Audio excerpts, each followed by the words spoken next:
Hello, dear students. You're most welcome to my new session, Top Discussion with Stephen Pandey. Today we will discuss about NRC versus CAA versus NPR, also about our Muslims being persecuted under Modi's rule. So let's start the video. First of all, इस discussion को चालू करने का सबसे बड़ा उद्देश्य है नागरिकता संशोधन एक्ट को जानना। और जीएस पेपर 2 में महत्वपूर्ण टॉपिक है यूपीएससी मेंस में, जो कि अगस्त में होने वाले हैं। तो चलिए अब जानते हैं सीएए का यूपीएससी स्तर पर विश्लेषणात्मक और संवैधानिक, कानूनी और सामाजिक दृष्टिकोण से विस्तार। शुरुआत करेंगे नागरिकता संशोधन एक्ट 2019 से। देखिए, सीएए का मुख्य प्रावधान ये था कि कुछ देश, जैसे कि 3 मुस्लिम बहुल देश हम में लेते हैं, अफगानिस्तान, बांग्लादेश और पाकिस्तान, धर्म केवल 6 धर्म हिंदू, सिख, बौद्ध, जैन, पारसी और ईसाई धर्म के लोगों को भारत की नागरिकता प्रदान की जाएगी और उन्हें यहाँ का निवासी माना जाएगा। इसका कट ऑफ डेट था, जो लोग 31 दिसंबर 2014 तक भारत आ चुके हैं उन्हें नागरिकता प्रदान की जाएगी। नागरिकता प्राप्त करने की शर्त को आसान किया गया। पहले के 11 साल की जगह सिर्फ 5 साल भारत में निवास काफी था। धर्मनिरपेक्षता को बढ़ावा देने की बात करने के बाद भी मुस्लिम शरणार्थियों को इसमें शामिल नहीं किया गया और इसे सीएए की एक खामी के रूप में देखा गया।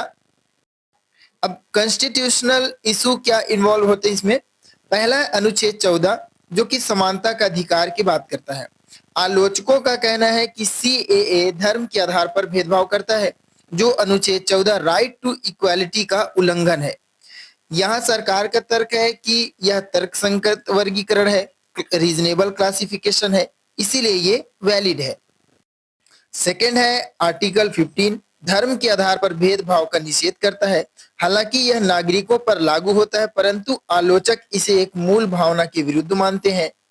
इसमें हम गवर्नमेंट का जस्टिफिकेशन भी समझते हैं। पहला जो सरकार का तर्क है, कहा कि धार्मिक उत्पीड़न से पीड़ित लोगों को आश्रय देना। भारत हमेशा शांति का प्रतीक रहा है और अगर भारत में या भारतीय मूल के लोग किसी भी देश में अगर कष्ट पा रहे हैं तो भारत का कर्तव्य बनता है कि उन लोगों को भारत ले आए। दूसरा है, यह कानून भारत के सांस्कृतिक और ऐतिहासिक कर्तव्य को निभाता है, जो मैंने अभी आपको बताया। तीसरा है कि नागरिकता छीनने का नहीं, ये देने का कानून है। यहाँ किसी के साथ नागरिकता छीना नहीं जा रहा है, ये तर्क था सरकार का। चौथा था एमएचए के अनुसार यह कानून भारत के नागरिकों को प्रभावित नहीं करता, खासकर मुस्लिमों को। सरकार का तर्क है कि इसमें अगर मुस्लिमों को फायदा नहीं हो रहा है तो मुस्लिमों को नुकसान भी नहीं हो रहा है। अब जानते हैं विरोध और आलोचना क्या हो रही है इसकी। पहला है मुस्लिम समुदाय का बहिष्कार, जिससे यह अधिनियम भेदभावपूर्ण प्रतीत होता है।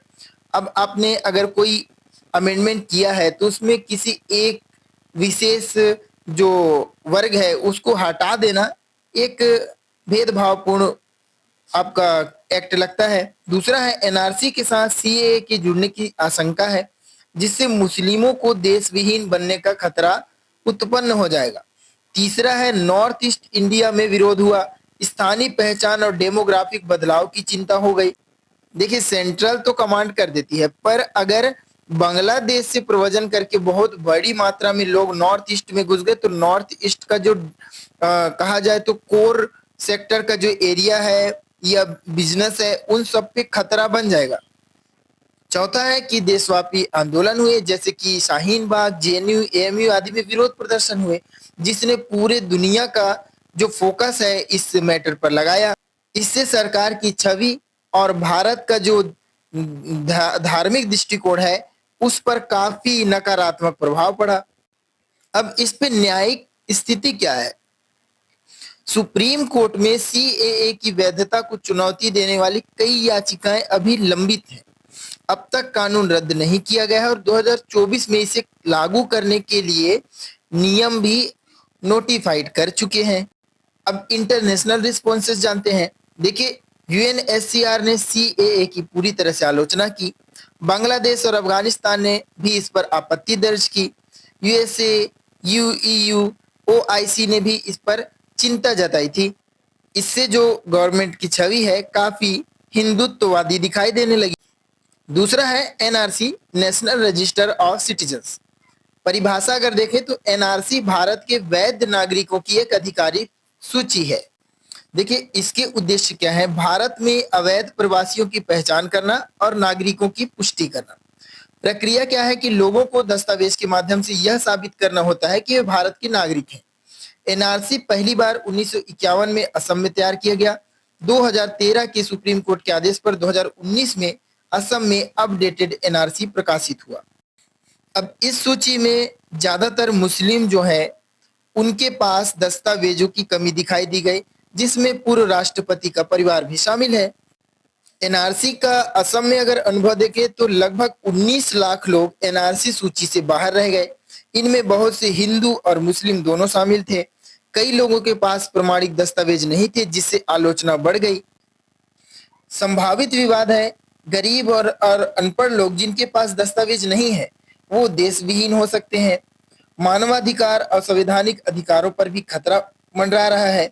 सरकार की योजना जो पूर्व में है, एनआरसी को पूरे भारत में लागू करने की बात कही गई थी, लेकिन व्यापक विरोध के बाद इस पर रोक लगा दी गई।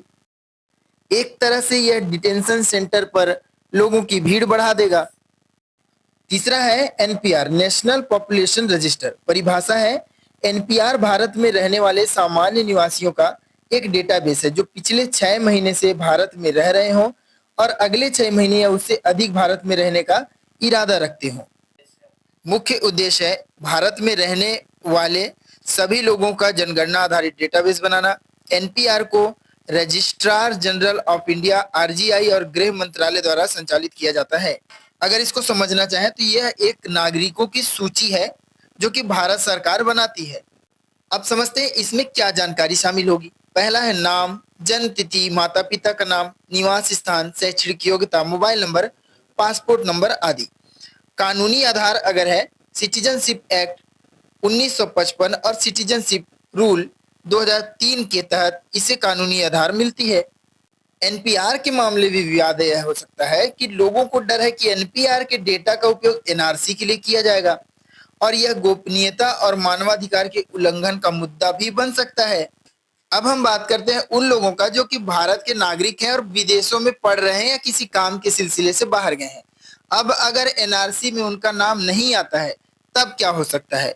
देखिए एनआरसी में प्रत्येक व्यक्ति को यह प्रमाणित करना होता है कि वह भारत का नागरिक है। अब संवेदनशील यह तब बनता है जब व्यक्ति के पास नागरिकता के प्रमाणित दस्तावेज नहीं है, वह भारत में नियमित रूप से अगर नहीं रह रहा है और विदेश गया पढ़ने या काम करने के लिए। लेकिन ध्यान दें, अगर विदेश में गया व्यक्ति भारतीय पासपोर्ट धारी है या भारत में जन्मा है तो वह नागरिकता का प्रमाण पत्र होता है। दूसरा है, एनआरसी के लिए आमतौर पर ऐसे दस्तावेज मांगे जाते हैं जो यह साबित करें कि व्यक्ति या उसके पूर्वज 1950 से 70 से भारत में रह रहे हैं। अगर व्यक्ति के पास भारतीय पासपोर्ट है तो एनआरसी में नागरिकता साबित करने में उसको खास दिक्कत होने वाली नहीं है। लेकिन मान लीजिए कि अगर नागरिकता साबित नहीं हो तब क्या हो सकता है। अगर एनआरसी की प्रक्रिया में कोई व्यक्ति, चाहे वो किसी भी धर्म का हो, नागरिकता साबित अगर नहीं कर पाता है तो उसे डी वोटर या डाउटफुल सिटीजन घोषित किया जा सकता है। दूसरा यह है कि उसे फॉरेनर्स ट्रिब्यूनल में अपना पक्ष रखना पड़ता है। तीसरा कि यदि ट्रिब्यूनल से भी निर्णय नकारात्मक हो तो उसकी नागरिकता समाप्त की जा सकती है। लेकिन भारत सरकार को यह भी बताना होता है कि वह व्यक्ति किस देश का नागरिक है। अब यही सबसे बड़ी कानूनी जटिलता है, क्योंकि भैया भारत के संविधान में स्टेटलेस व्यक्ति से निपटने की कोई स्पष्ट प्रक्रिया है ही नहीं। अब सरकार क्या कर सकती है। देखिए डिटेंशन सेंटर में भेज सकती है, असम में हुआ है, बहुत ही दुर्दम स्थिति है उनकी। दूसरा है लॉन्ग टर्म वीजा पर रहने की अनुमति उन्हें दी जा सकती है। और अगर हम देखें तो इन सारी प्रक्रिया में जिस वर्ग को ज्यादातर घेरे में लिया गया है वो मुस्लिम वर्ग है, क्योंकि ज्यादातर मुस्लिम या तो कन्वर्टेड हैं या तो वो शरणार्थी हैं। इसके अलावा भारत में लंबे अरसे से रह रहे मुस्लिमों पर इस एनआरसी या सीएए का प्रभाव नगण्य है। आई होप आप इस वीडियो को पूरी तरह से समझ पाए होंगे। इसी तरह के वीडियोस देखने के लिए हमारे चैनल को सब्सक्राइब करें। धन्यवाद।